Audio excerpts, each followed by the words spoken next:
Because of the absolutely unpleasant thunderstorm and ice storm that we had last night, I'm going to work from home today, and I hope that you guys are able to stay off the road if you're anywhere near this thunder and ice storm that northern Michigan got. It was downright unpleasant, and I hope that everybody is safe. What I want to talk about really quickly is in you guys' purchasing decisions of getting a new truck, you're going to probably be wondering 20s versus 18s versus 17s. Most commonly, any new truck right now is being offered in one of those three, with the most common being 18s and 20s in an HD truck. So, I had a long track record of owning vehicles with aftermarket wheels and tires.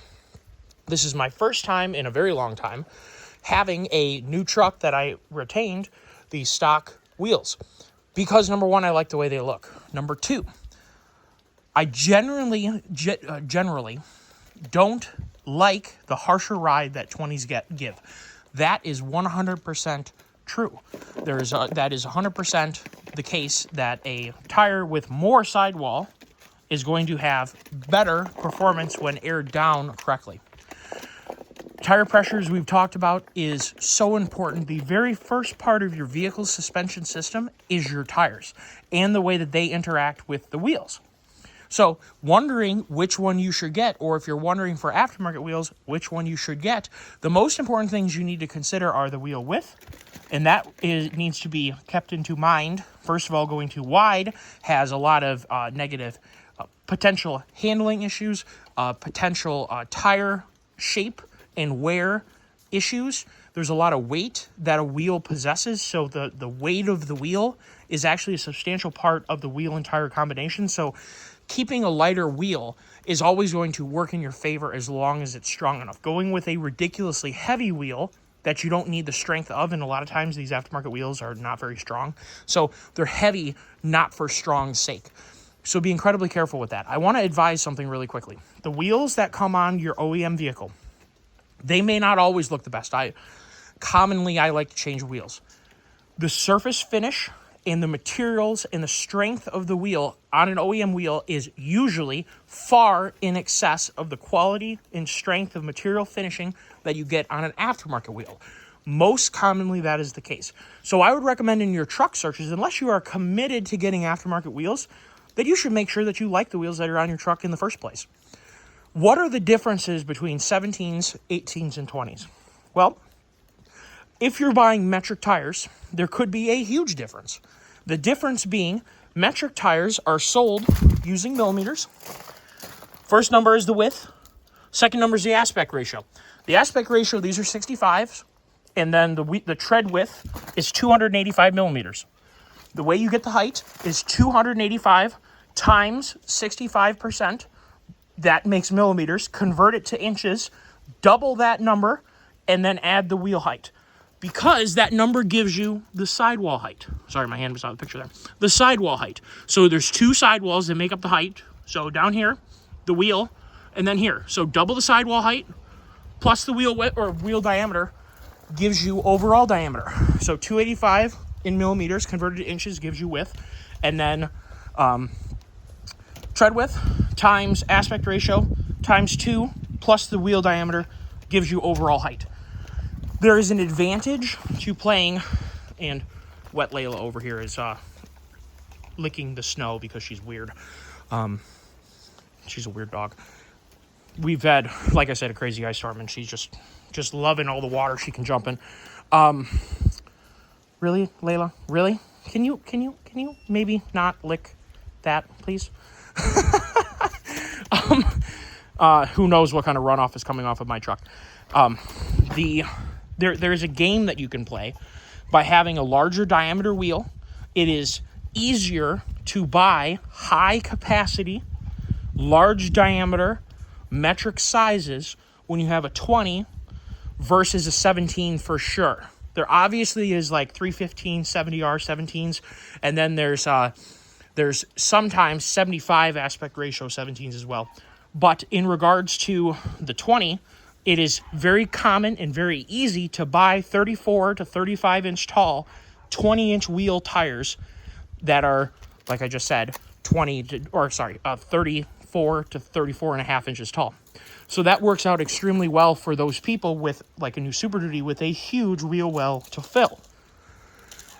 By doing so too, they generally have a very high tire capacity in the same way 18s tend to have a really high tire capacity. And that's not saying 17s have a low tire capacity.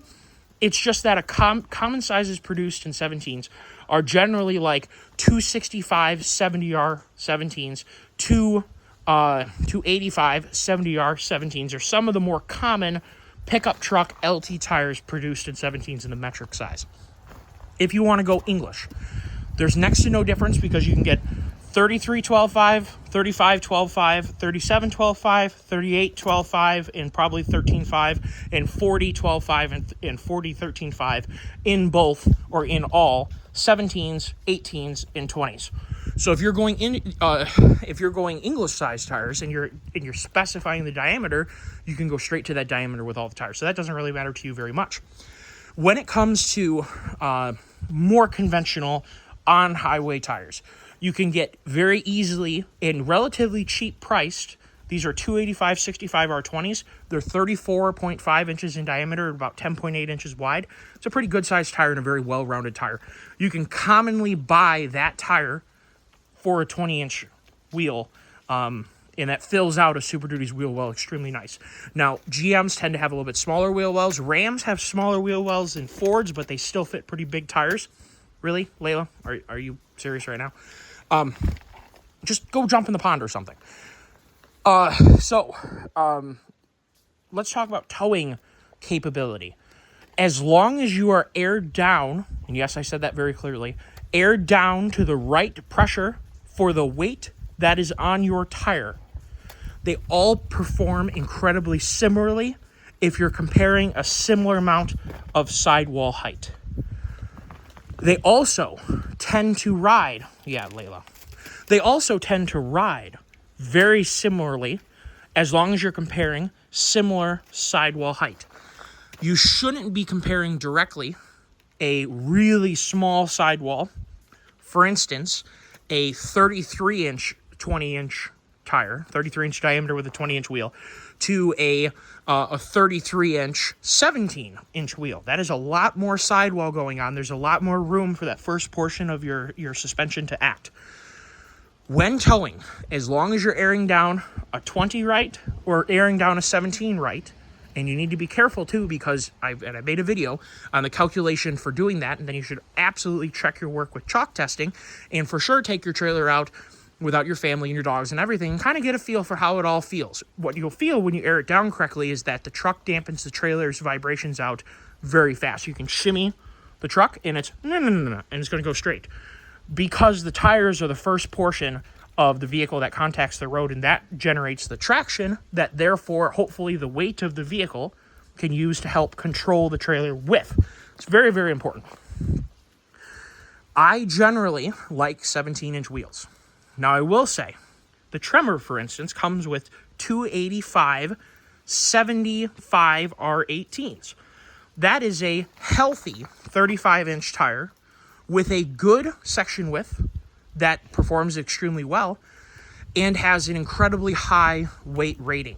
You should definitely take the time, whatever tires you're going to buy, and pull up the spec sheet, especially ones like, I know that Nitto does this and Falcon does this too, where they have all their tire sizes for whatever tire it is, all in one spreadsheet where you can look at how the load rating and the tire size affects the rated capacity and at what PSI that capacity is at. It is super interesting to look at that, and you should definitely look at that when you're trying to spec out whatever tires you want. And the reason why I have to be so broad with this, guys, is that there's so many different chores or jobs that you're trying to accomplish, and so many different ride and handling dynamic solutions that you're trying to accomplish. It's hard for me to nail down one specific solution. That's why I'm trying to keep this extremely broad. In general, if you have a 33 or a 35-inch tire on a 17, and if you're aired down correctly and you have the right rim width, where the tire isn't either stretched on too wide a rim or domed on too skinny of a rim. In general, a 33 or 35-inch tire on a 20-inch rim, They're going to be very comparable in the way they feel going down the road. That is, as long as you're not overpressurizing either of them. Because if you were to take either, they're so close that if you were to max one out and unnecessarily in PSI, you can entirely change the equation of the vehicle's performance to favor the other one. If you take these tires and you max them out at 80 unnecessarily when they don't have enough weight on them to constitute using the full 80-pound pressure rating, this truck is going to handle squirrely. It's going to go down the road like this, empty, and when the wind blows on it, it's going to do that too. If you have a vehicle that kind of feels like it has some rear steering, you have too much pressure in your tires. That is a huge indication of that being a problem. It can also indicate a tire that's too small in physical size for the rim that you're on. They also commonly have that feeling, especially coupled with having too much pressure in them. So make sure you check your relationship between your tire size and your wheel. They're going to say on there what the recommended rim width is. Now, I'm going to tell you that I would rather have too big a tire on too skinny of a rim than too small a tire on too big of a rim. In my experience, it is both a safer combination and is less likely to debead. Basically, I've never seen a tire that is, say, rated for an 8.5 inch to a 9.5 inch wide wheel, and it's on a 6.5 inch wide wheel or a 7 inch wide wheel. I've never seen any problems ever come from that. I can assure you that I've seen many people debead 10 wides, 11 wides, 12 wides that have tires on them that aren't rated for that big a rim. I've seen that a lot. There's a lot of issues. Let's also talk about having too much or too little sidewall, too much wheel, too little tire. Now, let's just ignore for a second that I don't like that look, okay? I think it looks stupid. I don't know why anybody likes that, okay? Let's ignore that for just a second. Factually speaking, like I said, your very first portion of your suspension is your tire.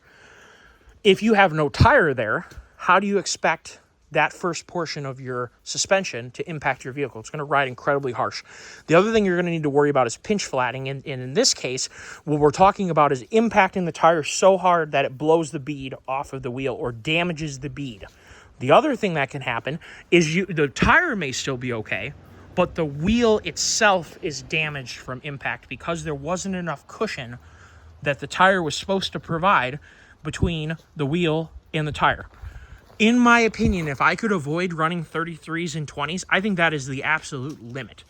If you're any less than a true 33 on a 20, in my opinion, you're asking, in an off-roading perspective, for issues and potentially a high weight towing perspective. If you hit a pothole with a lot of weight on your truck, especially when you get that bucking action where a whole lot of weight gets transferred to your truck because the whole system is bucking around because you just smoked a pothole, with that setup, I think you're asking for it. And anything more extreme than that, a 22 and a 33, a 24 and a 33, I wouldn't put my family in a vehicle that is like that. I understand maybe somebody's watching this that has a 22 and a 33, and they're completely fine with it, and that's fine. No problem. But I wouldn't recommend that to any of my new viewers who are trying to sort out what they like. I don't understand why that is a positive thing for the... I don't know why people like that look, okay?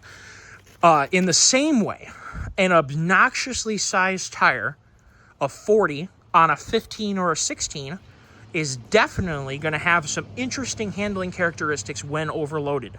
When you're cornering at a high G level, and when you're trailering and the trailer is imparting some forces on the vehicle, you're definitely going to have some situations where the wheel is moving within the tire, or more specifically, the tire is moving outside of the wheel.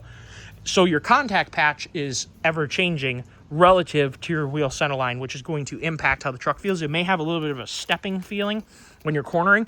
I've even felt like soft sidewall 35s and 37s on 15s have that feeling too.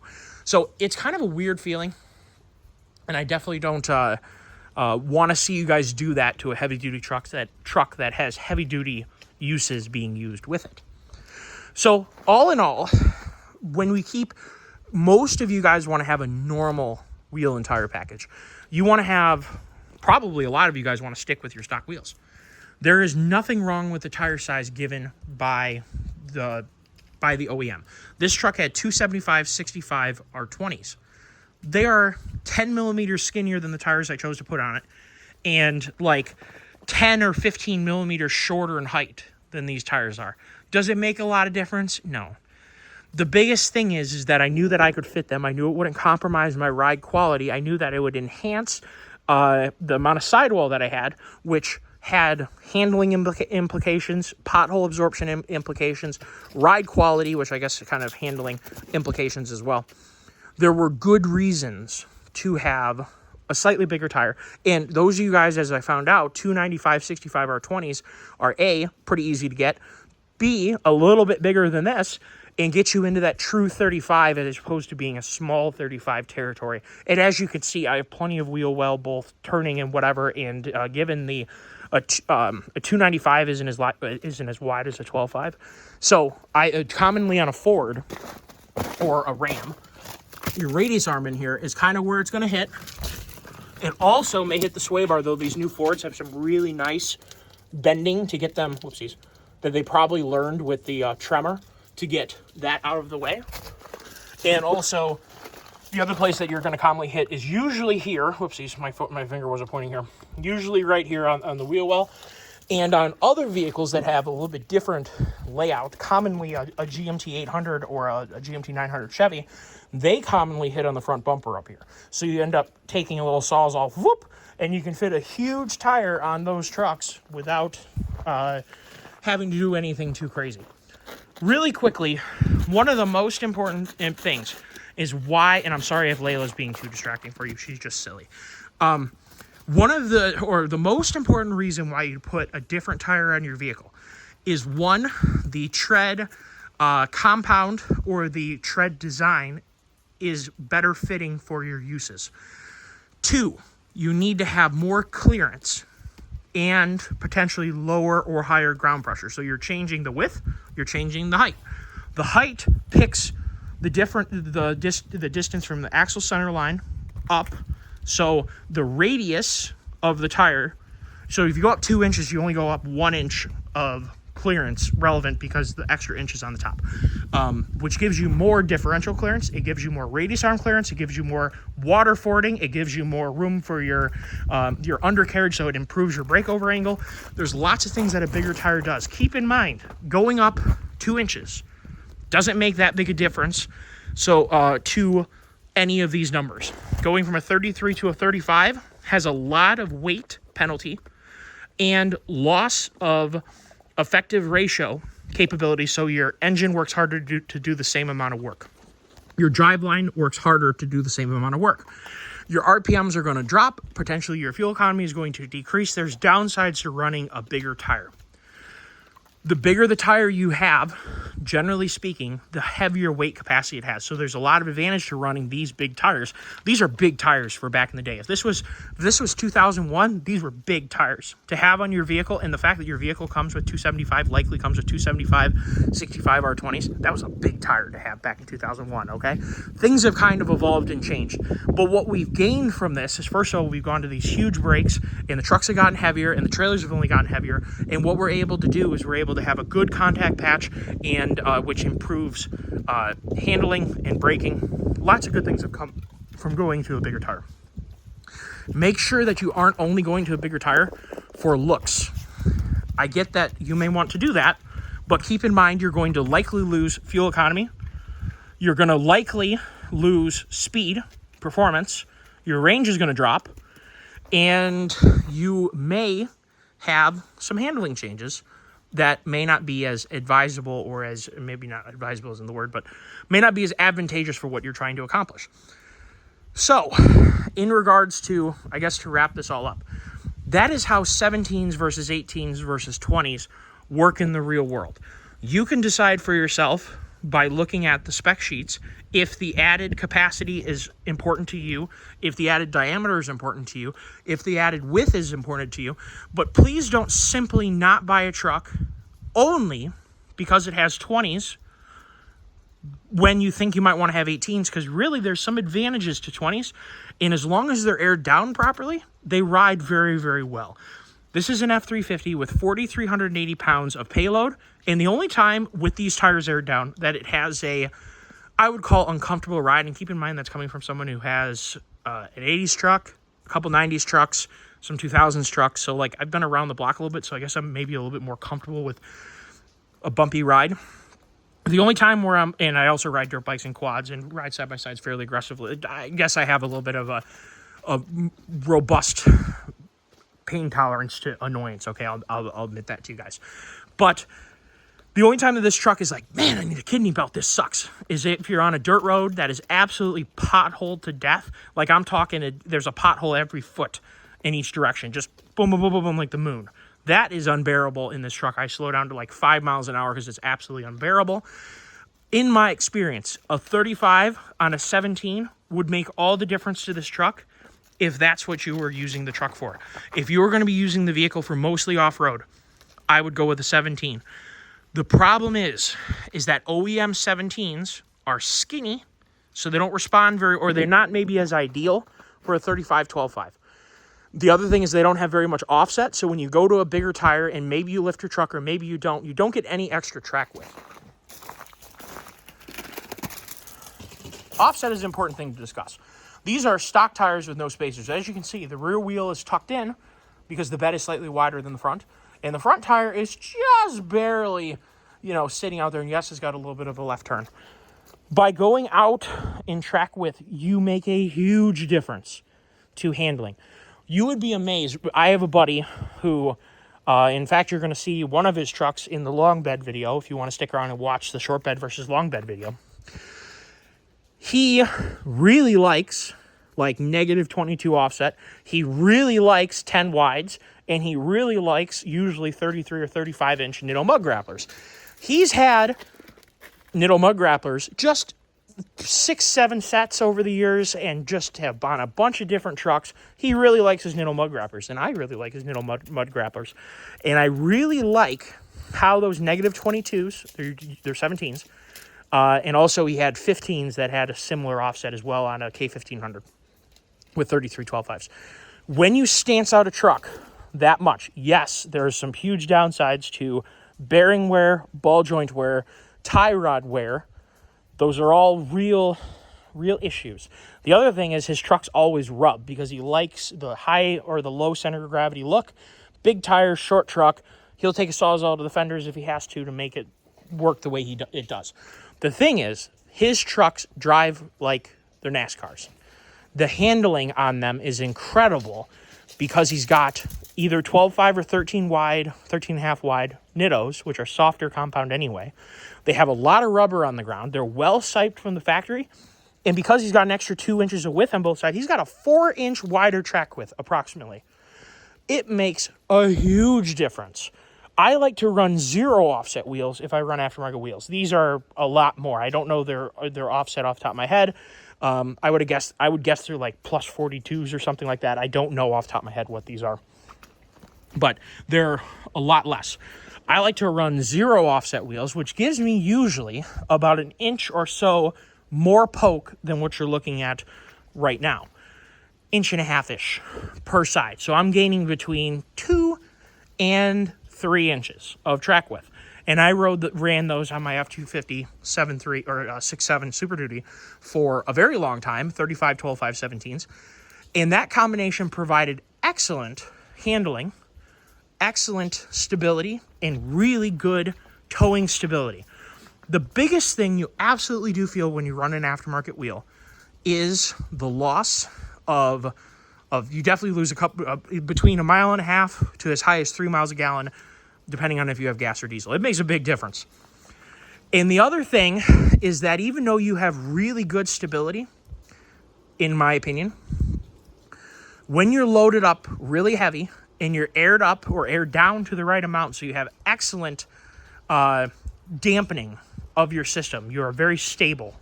What you do feel, though, when you corner is, as we talked about before, the tire moving on the rim a little bit, back and forth when you turn. It moves it, and it hooks in, and it turns. It's an interesting feeling, It doesn't have any that I've ever found to have a negative consequence to the stability and the safety of the unit. But I have noticed that when you say you're coming up to a corner and you initiate the corner and you turn, the truck goes straight for a second, rolls over onto its, the wheels move relative to the tire, and then you turn the corner very stably, and then when you straighten out, it's going straight and narrow again. That is kind of the only thing that I found about running a 35-17 towing heavy. And you don't really feel that until you're over 12, 13, 14,000 pounds is where you start feeling that feeling. Anything less than 12, 13,000 pounds, you wouldn't notice a difference between 35, 12, 5, 17 mud tires and these tires on this truck. Besides noise. You absolutely notice noise with mud tires. Hopefully, that conversation about the details on 17 versus 18 versus 20s and potentially trying to sway you away on HD trucks from 22s and 24s, hopefully you enjoyed the video. Hopefully you learned something. If you have any questions about your specific application or what tires you're running, please make sure to comment below. I appreciate everybody commenting. If you have a similar or a different experience with your truck, let us know for sure what truck you had, what trailer you were towing, and how heavy it all was, and also what wheels and tires you were running in specifically, the brand, and so that I can, or, the model of the tire, so I know if it's an all-terrain or a highway tire, mud tire, whatever.